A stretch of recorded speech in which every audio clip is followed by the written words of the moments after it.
Right now, you are supposed to be doing something, maybe sleeping, maybe working, maybe going outside and touching some actual grass. But here you are, watching a video about procrastination, which is honestly the most procrastination thing you could possibly do. And the wild part, you already know that. You are fully aware that you should probably be doing something else.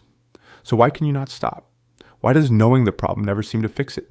That is exactly what we are going to break down today. Not just the surface level stuff you have already heard 100 times, we are going all the way down to the brain science, the psychology, and the actual practical strategies that researchers have found to work. So stay with me, because by the end of this, you will understand procrastination in a way that most people never do. Let us start by clearing something up, because this mistake trips a lot of people up. Procrastination and laziness are not the same thing. They get used interchangeably all the time, but they describe completely different experiences. Laziness is simply not wanting to do something and being completely fine with that. There's no internal conflict, no guilt, no intention to do it later, just a straightforward lack of interest. Procrastination is something else entirely. It is wanting to do something, knowing you should do it, fully intending to do it, and still not doing it. The procrastinator is not indifferent. They care. They know the deadline is real. They know the consequences are real. They just cannot seem to bridge the gap between knowing and actually starting. That distinction matters enormously because the solution to laziness and the solution to procrastination are completely different. If you keep treating procrastination like it is a motivation problem, you will keep getting the wrong answers. Procrastination is not about motivation. It is about something much deeper. And that is what we are here to talk about. So what is actually happening inside your brain every single time you procrastinate? There are two key players you need to understand. The first is your prefrontal cortex. This is the rational, logical, planning part of your brain. It thinks in terms of goals, timelines, consequences, and long-term rewards. It is the part of you that knows studying today will pay off on the exam next week. It is calm, calculated, and forward-thinking. The second player is your limbic system. This is your emotional, instinct-driven brain. It responds to what feels good and what feels threatening in the immediate present moment. Here's the problem.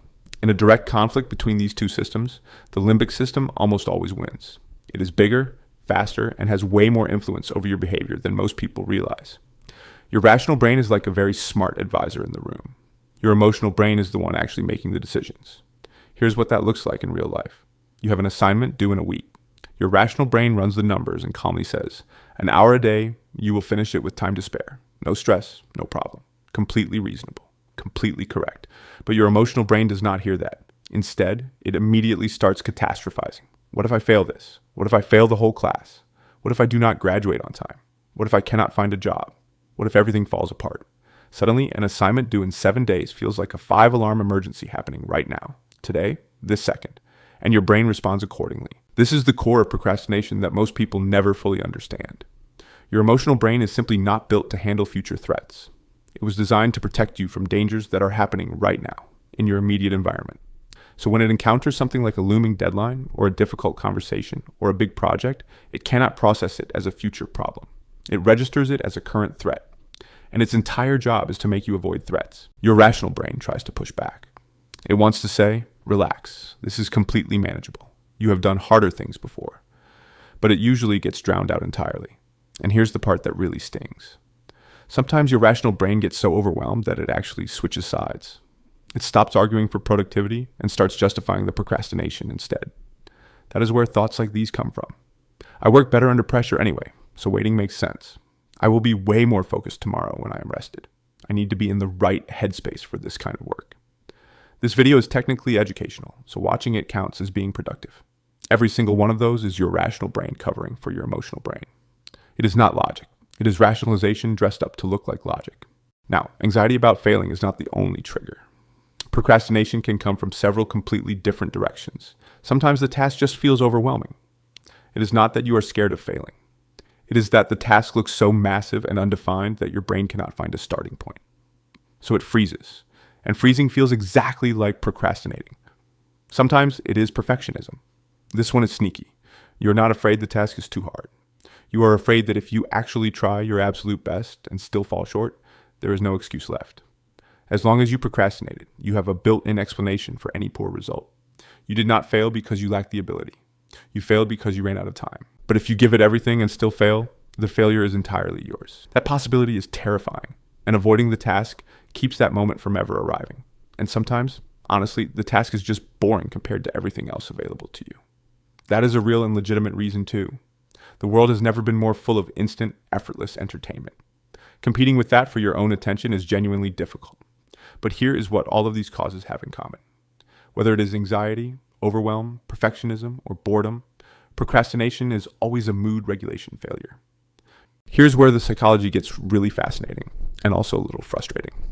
Your brain is genuinely terrible at predicting your future emotional state.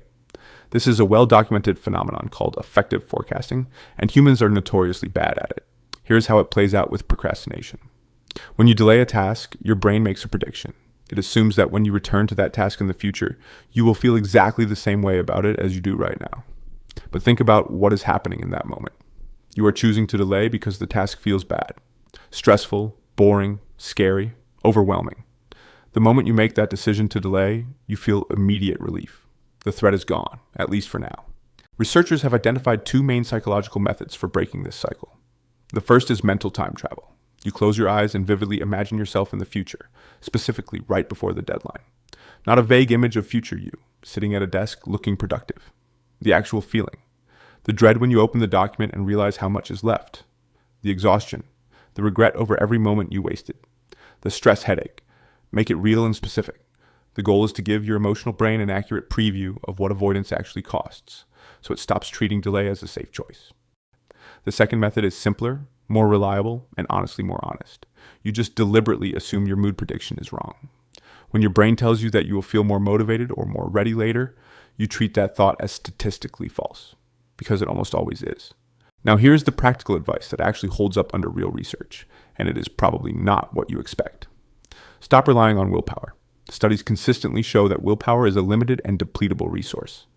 It is not a personality trait that some people have and others do not.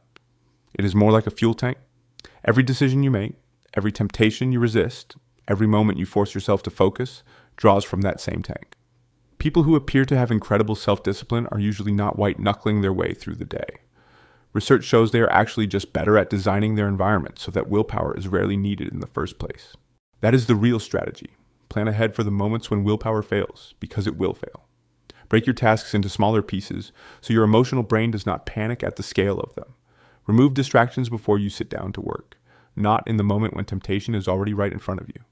Build a physical and digital environment where starting the task is simply easier than avoiding it. Tell someone your plan so that social accountability adds a layer of follow-through. Set a timer for just 10 minutes and commit only to that. Because starting is almost always the hardest part. And once you are in motion, continuing becomes significantly easier. You are not trying to overpower your emotional brain through sheer force. You're trying to stop giving it reasons to fight you in the first place. So here's where everything lands.